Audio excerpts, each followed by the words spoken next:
Hello student, good morning to all of you. आज मैं आपको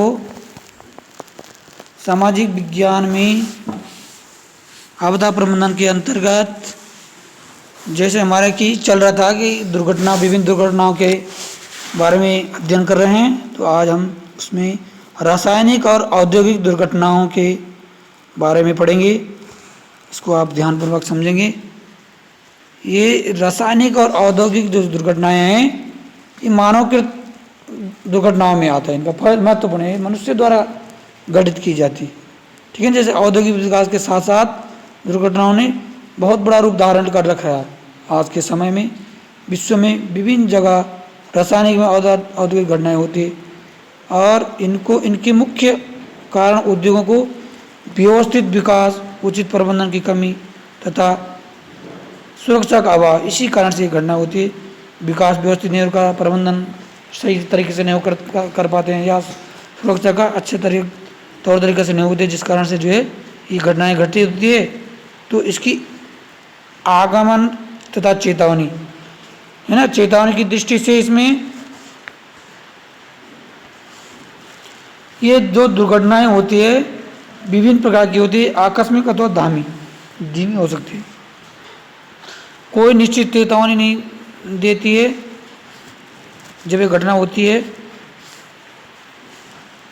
और औद्योगिक दुर्घटनाएं कई कारणों से होती है। ठीक है ना, महत्वपूर्ण कारणों से इनकी त्रुटि या कमी, भूकंप, बाढ़, प्राकृतिक आपदा इसके महत्वपूर्ण कारण हैं। इस कारण भी हो सकती है, लेकिन इसमें जोखिम के जो तत्व है, अब इसमें है जोखिम के तत्व या संवेदनशीलता। कैसे इसमें रिस्क होता है? रिस्क क्या होता है? पहला होता है इसमें फैक्ट्री में काम करने वाले व्यक्ति, इनके साथ जो रिस्क होता है, इनको नुकसान होता है, मतलब जोखिम इनको लेना पड़ता है।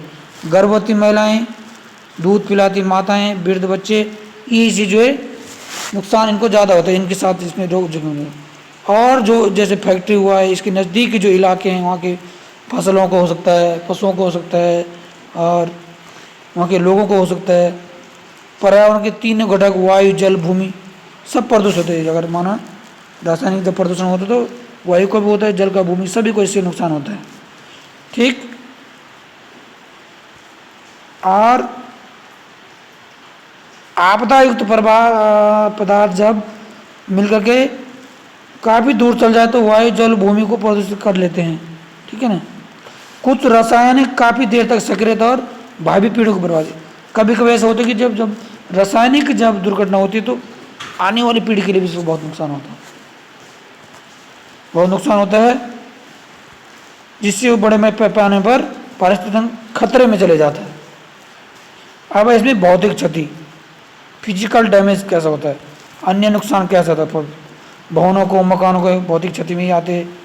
ठीक, इसमें जैसे रासायनिक प्रक्रिया के संगमरमर, फर्नीचर, अन्य वस्तुओं का इसमें बहुत दुष्प्रभाव पड़ता है। और शारीरिक क्षति कैसे होती है? बहुत से लोग मर जाते हैं, अधिक घायल हो जाते हैं। घायलों को जो है तुरंत जो है चिकित्सा नहीं मिल पाती, जिस कारण से इनको बहुत क्षति होती है। हानिकारक तत्व मानव शरीर को सांस, आंखों तथा त्वचा, पेट इत्यादि में खराबी द्वारा बहुत हानि पहुंचाते हैं। कैंसर रोग, हृदय रोग, मानसिक रोग, इससे अन्य विकृतियां मुख्य रोग है इसमें जब रासायनिक होते हैं। अब इसमें है पर्यावरण का प्रदूषण। पर्यावरण प्रदूषण में क्या है? रासायनिक और पदार्थों के रिसाव से औद्योगिक दुर्घटनाओं में पर्यावरण प्रदूषण आता है, जिसमें वायु, जल और भूमि की इसमें प्रतिकूलता पर बहुत प्रभाव पड़ता है। नेक्स्ट इसमें जोखिम करने के उपाय, कम करने के उपाय, मतलब जो हमारा रिस्क है इसको कैसे कम करेंगे, इसके लिए क्या उपाय हम करेंगे? पहला उपाय इसमें कानूनी दायित्व।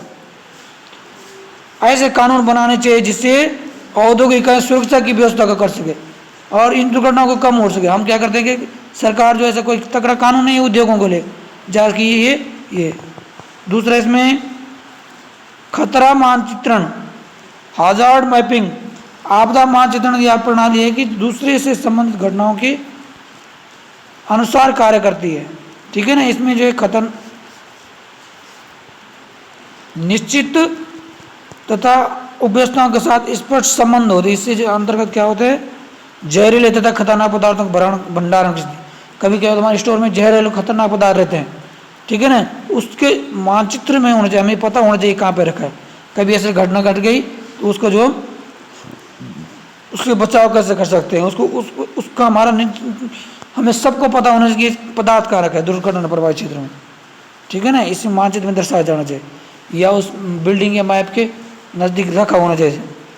अब भूमि उपयोग योजना है, इसमें योजनाबद्ध भूमि से वहाँ पर जो भूमि है उसका उपयोग कैसे किया जाए ताकि जो इसका रिस्क कम हो सके। घनी जनसंख्या जैसे औद्योगिक क्षेत्रों में अलग अलग रखना चाहिए, घनी जनसंख्या से दूर रखना चाहिए।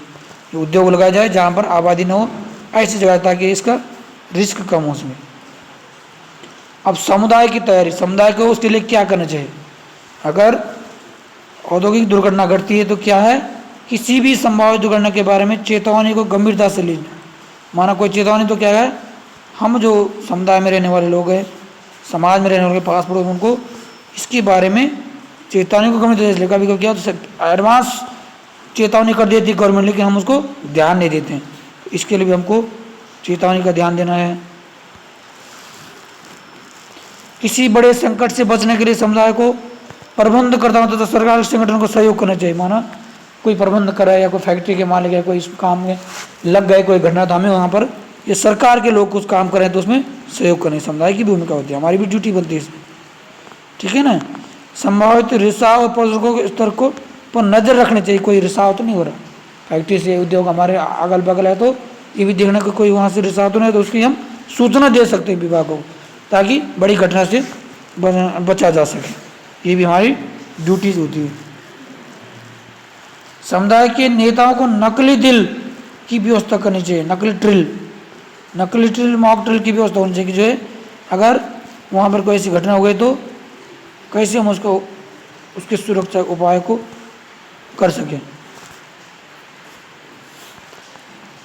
उद्योगों को अन्यत्र स्थापित भी कर सकते हैं। जैसे हमारे उद्योग हैं तो उनको, और हमें लगा कि यहाँ पर हमारे मोहल्ले में या हमारे क्षेत्र में से कोई नुकसान हो तो दूसरी जगह उसको शिफ्ट किया जा सकता है। और जोखिम करने के अन्य उपाय क्या है, जैसे संबंधित क्षेत्र का पवन प्रवाह रेखा चित्र तैयार करना चाहिए। हमें मैप बनना चाहिए रेखा चित्र की, इस क्षेत्र में जोखिम है, यहाँ रिस्क है, यहाँ दूर खतरा है, ताकि वो आदमी न जाए, ऐसा हमारा मैप होना चाहिए। आग प्रतिरोधक चेतावनी की व्यवस्था होना, जो आग लगती है उसकी जो चेतावनी है उसके उपकरण हमको तैयार करना चाहिए। फिर आग बुझाने के लिए प्रदूषणकारी तत्वों से निपटाने के लिए व्यवस्था होनी चाहिए हमारे पास। निकटवर्ती स्थान पर रहने वाले लोगों के लिए या कर्मचारियों के लिए आपातकालीन राहत की या निकास की योजना की, कहाँ से हम अगर आग लग गई या कोई लग गई तो कहाँ से हम निकास हो, कहाँ से हम बाहर बैक डोर से आ सकते हैं, ऐसी कुछ व्यवस्था होनी चाहिए। जहरीले पदार्थों के लिए भंडारण को क्षमता को सीमित, माना कोई जहरीले पदार्थ है तो उसकी सीमित क्षमता होनी चाहिए, नहीं अधिक सीमित क्षमता से अधिक भंडारण कर दिया, स्टोर कर दिया तो उससे भी नुकसान होता है।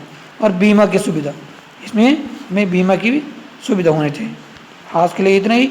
इस पाठ के और इससे संबंधित प्रश्न करेंगे।